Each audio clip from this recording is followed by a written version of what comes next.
I'm live with the Onyx Path News, episode 24.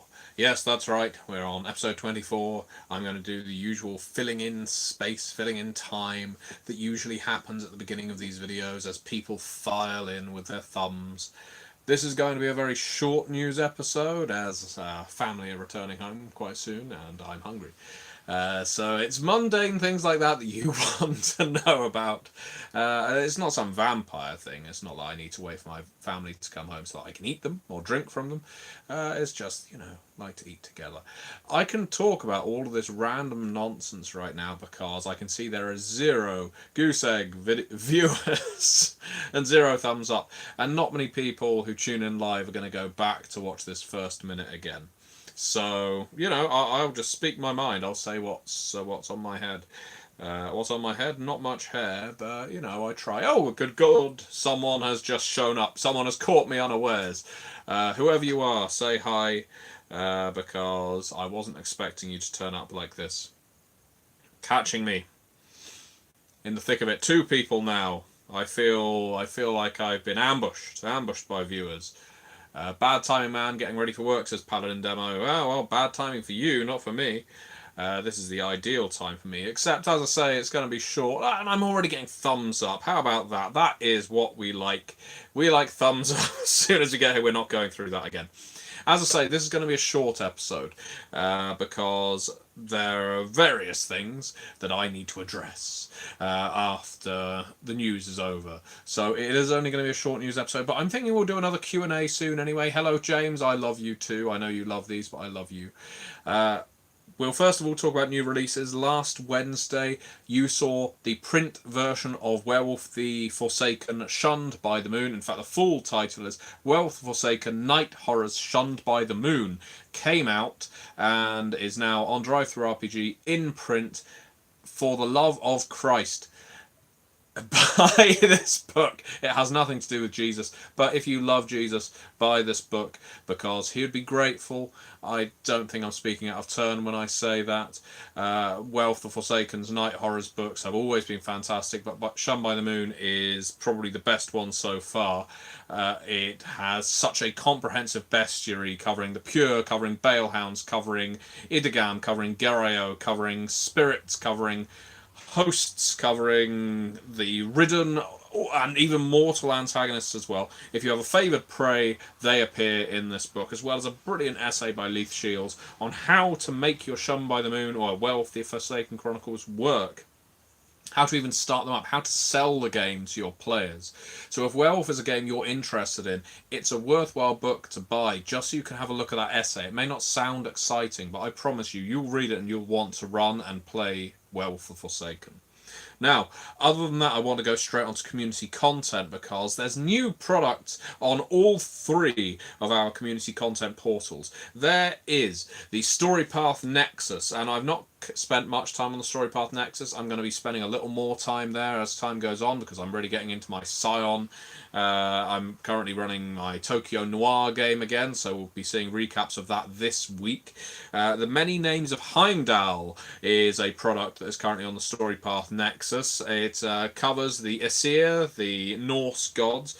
It's by Josh Heath, who has written many of our community content supplements, as well as working for Onyx Path in an official capacity on some of our other books. The book he has written contains new alternative virtues for the Aesir, descriptions, callings, and purviews for 4 versions of Heimdall by his many names, 5 new knacks, those being powers, 2 ready-made characters, 2 story hooks, and some small details on Carvatech, a terra incognita in the DC area. So we've got books like this on the StoryPath Nexus to really just add spokes onto your Scion games, and as time goes on we'll be opening up the StoryPath Nexus to other parts of the StoryPath system, being Dystopia Rising, Trinity, and They Came From Beneath the Sea, so stay tuned on that. If you want to create anything for Scion, whether it's a character, whether it's powers, whether it's a city, whether it's a god or a pantheon, you can do so in very simple terms and upload them to the StoryPath Nexus and make a profit by selling them. I say it every single week, but I often look on Facebook and Twitter and Discord and Reddit, and there's always someone every single week saying, how do I get into writing RPGs? This is how you get into writing RPGs. You write them and you upload them to something like the community content program for the Story Path, for Canis Minor, for the Sluresian Vault, and you sell them. And you make money, and it gets you noticed, and that gets you hired. Speaking of Canis Minor, for Pugmire and Monarchies of Mao, we have Life on the Road by Karol Litvinchuk. I believe I pronounced your name correctly, Karol. Apologies if I didn't. It's an unofficial guide to travel in the realms of Pugmire. It says, let's see, it actually works for Monarchies of Mao as well. For guides that want to deepen aspects of travelling in their stories, adds such things as chases, random encounters on routes, or getting hungry or poisoned by someone. Raises the stakes for the original setting, making Pugmire and Monarchies of Mao a little more dangerous. So that's one you could pick up, and currently I think it only costs about $1. So please do look that one up on Canis Minor. Links to all the products I talk about will be in the description below. Then we have Dreams and Nightmares on the Sluresian Vault by Anthony Alipio. It's another part of the Vengeance of the Shunned campaign for the Sluresian Vault for Scarred Lands. And I know I've told you about this before, but please do listen to what I'm saying. Dungeons and Dragons is, of course, a fantastic game, but sometimes you want a massive, comprehensive campaign to take players through, like I remember doing for the Shackled City and the Age of Worms adventure paths for Pathfinder way back when, and 3rd edition D&D, or 3.5, and Travis, Leg, and team have been coordinating that entire thing for Scarred Lands with these Vengeance of the Shunned supplements, and they've been coming out with such regularity and at such high quality. They really make the Scarred Lands come to life. I believe they're selling pretty damn well, but please show them your support, because these are excellent products. You would not think they are fan created. It just goes to show the sheer depth of talent many of our fans have, and if you have the talent, if you can write words on a page, and you can use any of the art packs we already have available for Scarred Lands, for Pugmire, for Monarchies of Mao, for Scion, so you don't need to commission your own art. You can use art that's in these art packs, put them in your books, put them together, sell them. So Anthony Alipio's Dreams and Nightmares is a Scarred Lands adventure for 4 to 6 players at levels 6 to 9. So that's really at the tail end of most of my campaigns. I don't think I've ever ran a campaign that ran all the way up to 20th level. But interestingly, my first ever D&D character was 15th level. I walked in on a D&D game. My introduction to Dungeons and Dragons, I was playing 15th level rogue. Or thief, whatever they were called back then. So that's community content. In terms of Onyx Path Media, this is very exciting because, once again, we have an almost entirely full schedule. Monday, so today, you've got two things. You've got Scarred Lands Myths and Matchmakers on our twitch.tv/The Onyx Path, so you can watch Scarred Lands in progress, ran by the master himself, Travis Legg. No one knows the setting better. Later this evening, you have Near Dark Studios running Chicago by Night, and if that doesn't satisfy you, tomorrow you will see the first part of Red Moon Role-Playing's actual play of The Sacrifice on this channel. This is a game run by Clara Herbal, the lady gamer. She wrote, I should say, The Sacrifice for Chicago by Night and is now running it for Red Moon Role-Playing with myself as a player, and I do believe I have committed some light diablerie in that game. On Tuesday, you have two shows. You have Pugmire, Paws and Claws, and then after that you have Hunter the Vigil, demos of games. If you don't know how a game is going to look, this is the way to find out. Wednesday, you've got 307 RPG, a podcast I love listening to, running Scarred Lands Vengeance of the Shunned, which I've just been waxing poetical about. Friday at 7 PM EDT, you've got Occultists Anonymous running Mage the Awakening. Saturday, you've got two shows. You've got Scion, Athens, Ohio, the parts of which have been being uploaded to this channel. And later that day, you've got Scarred Lands Pirates of Bloodwater. Finally, Sunday, you've got Blood City, Chicago by Night, another Chicago by Night based game, which is honestly gratifying to know that so many people have found Chicago by Night, a book I developed but was written by brilliant people, to see it going down so well and people turning it into actual play. So we've got a week full of content. Please do go over to twitch.tv/The Onyx Path. right now and follow it. If you haven't already subscribed to a Twitch channel and you have an Amazon Prime membership, you can do so for free. Use your Amazon Prime membership. You get a one free Twitch subscription. Subscribe to us, and it means you get to see everything as it comes out. And that will include all kinds of interviews, all kinds of promos of games where we actually do deep dives into some of the books we are producing. I'm going to be running a series of one-shots on there as well coming up, so do keep your eyes open for that as well. I feel like I've not breathed since I started talking, so I'll breathe now. There we go. Now, with new releases out the way, with community content out the way, with our media out the way, it means we can start doing Q&As.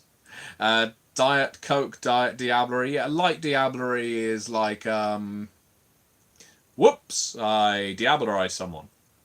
No, it wasn't a whoops. You'll have to tune into the Red Moon role-playing actual play of Chicago by Night to find out how and why I committed Diablerie. And here's another interesting tidbit. I have never committed Diablerie in a game of Vampire the Masquerade before. So that's a first, and it was within the first few sessions of Chicago's Chronicle, The Sacrifice. So yeah, my ministry member is currently dieting on some nice fat vitae. With all that said, and notwithstanding, I don't have anything to talk about this week to do with Kickstarter or backer kit. You know Deviant is coming up very soon. All we're waiting for is White Wolf approval on the book. I'm also waiting on backer kit. You are aware that you can back Dark Eras 2, Chicago by Night. They came from Beneath the Sea, Dystopia Rising Evolution, and a slew of other games on backer kit if you missed them on Kickstarter, so please do. So now, 12 minutes in, and knowing that we will have to wrap up relatively soon, please do tell me any questions you have related to Onyx Path, related to my projects. Oh, I know, I'll start. I'm currently working on Cults of the Blood Gods. Cults of the Blood Gods for V5, and what that entails is... Oh, well, now that I've seen questions, I'm not going to talk about that. What questions do we have here? Is the Mummy 2nd edition Kickstarter coming out soon? I imagine it will come out before the end of the year. I fully anticipate it. I'm developing it right now. Alonso Rubio, while we're waiting for it, what about Geist the Sin Eater 2nd edition are you excited about the most? Wow. Okay, so Geist 1st edition is a beautiful game, but pretty broken from a mechanics perspective, and I've always wanted to see Geist in a mechanically sound fashion. I love the idea of Geist. I find it so different to Wraith, and I think this is why I love Changing the Lost and Geist the Sin Eaters so much, because they feel the most different from their World of Darkness counterparts. I guess Mummy does as well. And yeah, I just can't wait to own such a beautiful book, because Geist really is a beautiful product. Daniel Wright says, any plans to get the Onyx Path cast on Spotify? I think we'd have to pay for that, and we probably don't have enough regular listeners to warrant it right now. So with that said, tell your friends, get them to listen to the Onyx Path cast, get them to download it. We average around 500 downloads per episode, I think, which isn't bad for a niche product being released by a company. You know, we're not free pundits, we're not slagging games off. Quite often the most popular podcasts are people who just rant and rave because some people find that amusing. We don't do that so much. I rant and rave a fair bit, but Dixie and Eddie temper me. So yeah, I'm very happy with how we're doing. I don't know whether we'll be on Spotify soon, but we are in most places from which you can download podcasts. So yeah, Cults of the Blood Gods. Right now I am going through White Wolf's suggested amendments for this book, because as I mentioned last week on the news, whenever we deal with a product that is licensed, such as Vampire the Masquerade, the license owner has the right to suggest things get added, removed, changed in a book. And in the case of Cults of the Blood Gods, there are some changes I need to make. In some cases, those are fairly substantial. That's not a critique on White Wolf. It's certainly not a critique on my writer's work or my work. It is just a fact of the nature of the beast, if you like. Because, as an example, right now, White Wolf has, or Paradox, has got video games, board games, card games, and role-playing games, among other media in the background, coming out for Vampire. So what that means is if we start working on a book at the beginning of this year and we hand it over to them for approval last month, in that interim, another game could have been started that deals with some of the same content. That content can't contradict itself if the World of Darkness is to remain cohesive and make sense. So that means when the manuscript gets approved, we get sent notes by people at White Wolf that say, you need to change this, this, this, this, because of this, this, this, and this. Because there isn't some big network where all the licensees are constantly talking to each other, non-disclosure agreements are a thing, we have to be reactive in some cases. So, as an example, right now, one of the changes I'm making to the Church of Cain is to make them more Gnostic. I need to make them more Gnostic. If you're familiar with Gnosticism, if you're not, look it up. But there's a lot more angels and devils, the idea of Inferno and Metropolis. If you know Cult Divinity Lost, you will know all about Gnosticism. The Church of Cain needs to be made more Gnostic and less Catholic. And it's one of those parts that's had to change based on things that are going on with the rest of the game. And I really like that. I love that we're giving the Church of Cain a feel more close to the Cainite heresy of old, if that makes sense.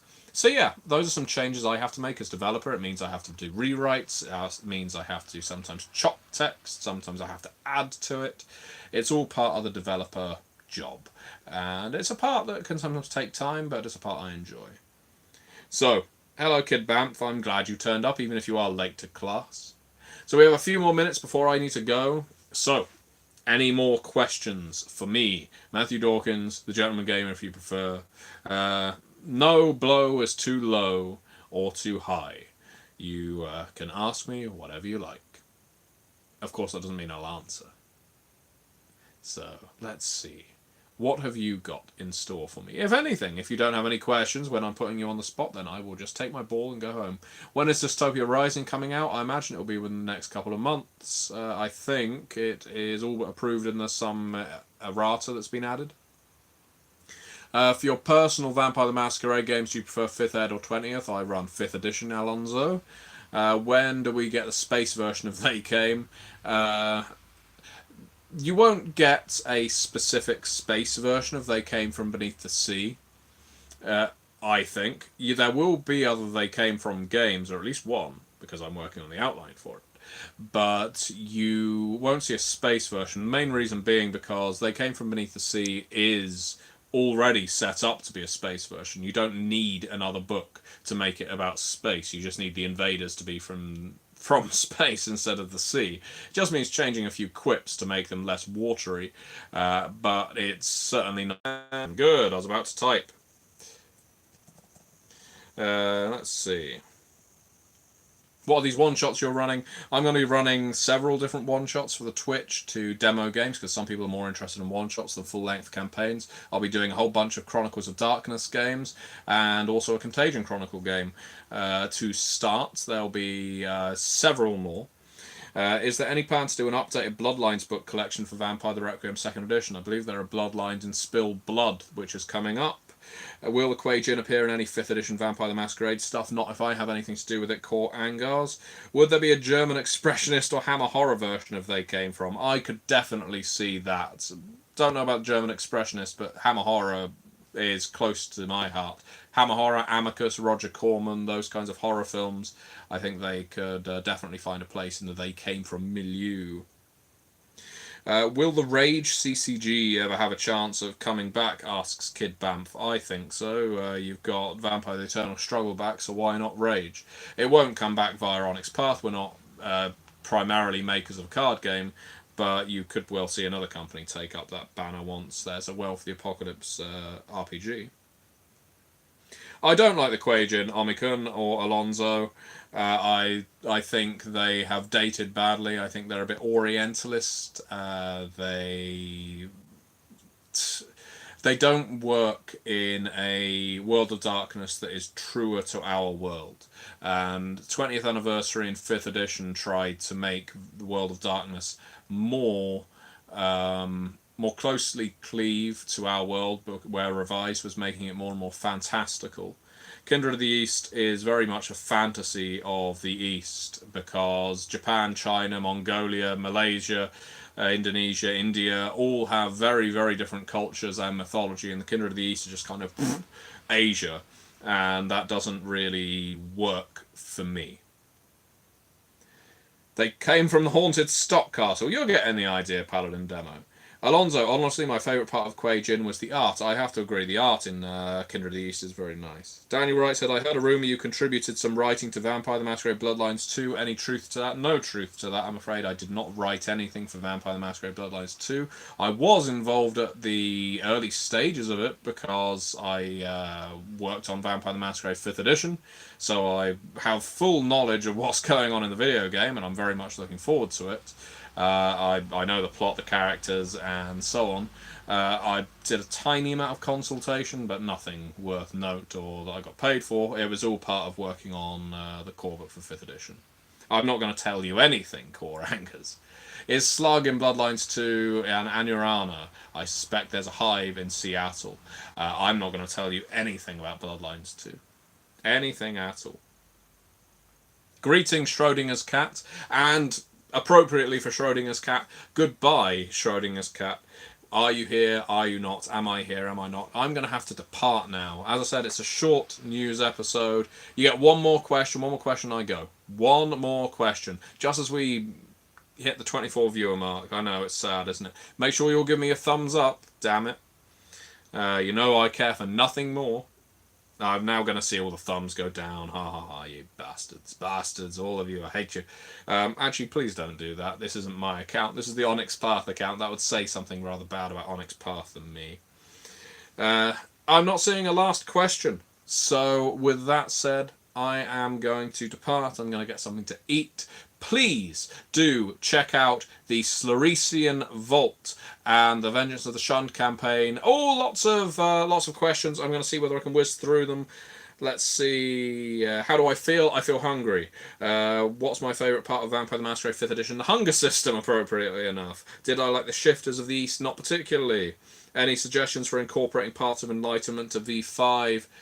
Stay tuned. Michael Pierce, cheers for the answers, thank you. And curse my slow typing, says Alonso Rubio. Curse you to Hades, and thank you very much for watching.